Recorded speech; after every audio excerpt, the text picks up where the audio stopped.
திருச்செந்தூர் முருகன் ரகசியம். நீங்கள் எப்போதாவது கடற்கரையில் நின்று அலையோசை மட்டும் கேட்டதுண்டா? அலை சத்தத்திலும் ஒரு ரகசியம் இருக்கு. அது சாதாரண கடல் சத்தம் அல்ல, அது முருகன் கொடுக்கும் ஒரு சிக்னல். தமிழ்நாட்டில் இருக்கும் மிக சக்தி வாய்ந்த ஸ்தலங்களில் ஒன்று திருச்செந்தூர். இந்த கோவிலோட மிகப்பெரிய விசேஷம் என்னன்னா, மற்ற முருகன் கோவில் எல்லாம் மலை மேலே இருக்கும், ஆனா இந்த கோவிலோ கடற்கரையில் உள்ளது. ஏன் தெரியுமா? அதற்கு பின்னால் ஒரு பெரிய ரகசியம் இருக்கு. பழங்காலத்தில் ஒரு அசுரன் ஒருவன் இருந்தான். அவன் பேரோ சூரபத்மன். மிக பெரிய சக்தி வாய்ந்தவன். தேவர்களையே கஷ்டப்படுத்த ஆரம்பித்தான். யாராலும் அவனை வெல்ல முடியவில்லை. அப்பொழுது எல்லா தேவர்களும் ஒரே நம்பிக்கையுடன் முருகனை நாடினர். அங்கு முருகனோ போருக்கு தயாரானார். ஆனா அந்த போரோ சாதாரண போர் அல்ல, நல்லதற்கும் கெட்டதற்கும் நடைபெற்ற போர். அப்போரோ மனிதர்களின் உள்ளத்தில் நடக்கின்ற போர். முருகன் எங்கு சென்று அசுரனை எதிர்கொண்டார் தெரியுமா? அதே திருச்செந்தூர் கடற்கரையில் தான். அங்குதான் அந்த மகா யுத்தம் நடந்தது. பல நாட்களாய் போரும் தொடர்ந்தது. ஆனால் சூரபத்மனோ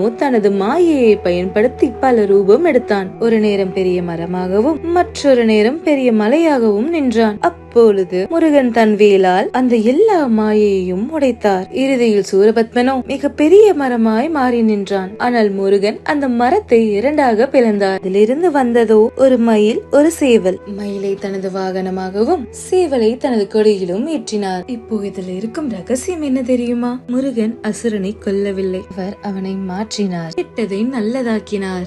அதனால்தான் திருச்செந்தூர் சாதாரண கோவில் அல்ல, அது ஒரு மாற்றத்திற்கான இடம். இன்னொரு பெரிய ரகசியம், நீங்க அந்த கோவிலுக்கு போனா கவனிச்சிருப்பீங்க, கடல் அலைகள் கோவிலை தொடும், ஆனால் குறிப்பிட்ட இடத்திற்கு மேல் வராது. ஏன்னு தெரியுமா? பழமையான நம்பிக்கையின்படி முருகன் கடலுக்கு ஒரு கட்டளை இட்டார், இந்த இடத்தை தாண்டாதே என்பதே அவரின் கட்டளை. அதனால்தான் அலைகள் மரியாதையுடன் கோவிலை வணங்கி திரும்பிவிடும். இது ஒரு ஸ்டோரி மாதிரி தெரியும், ஆனா நீங்க அந்த இடத்துக்கு போனா ஒரு எனர்ஜி ஃபீல் பண்ணுவீங்க. இப்போ ஒரு முக்கியமான ரகசியம், திருச்செந்தூர் முருகன் உங்க வாழ்க்கையில என்ன பண்ணுவார் தெரியுமா? உங்க மனசுல இருக்க கெட்ட எண்ணங்கள், பயம், கன்ஃபியூஷன், நெகட்டிவிட்டி, இவை எல்லாமே அந்த சூரபத்மன் மாதிரி உங்க உள்ளத்துல மறைஞ்சிருக்கும். நீங்க முருகனை உண்மையாக நேசிச்சா அவர் அந்த எல்லா கெட்டதையும் வேலால் குத்தி உடைப்பார். அதனால்தான் திருச்செந்தூர்ல ஒரு மந்திரம் ரொம்ப பவர்ஃபுல்லா இருக்கு. ஓம் சரவணபவா என்ற மந்திரத்தை சொல்லுங்க. உங்க மனசு அமைதியாகவும் உங்கள் வாழ்க்கை தெளிவாகவும் மாறும். நீங்க உங்க வாழ்க்கையில ஏதாவது ப்ராப்ளம்ஸ் ஃபேஸ் பண்றீங்கன்னா ஒரு முறையாச்சும் திருச்செந்தூர் முருகனை மனசுல நினைச்சுக்கோங்க.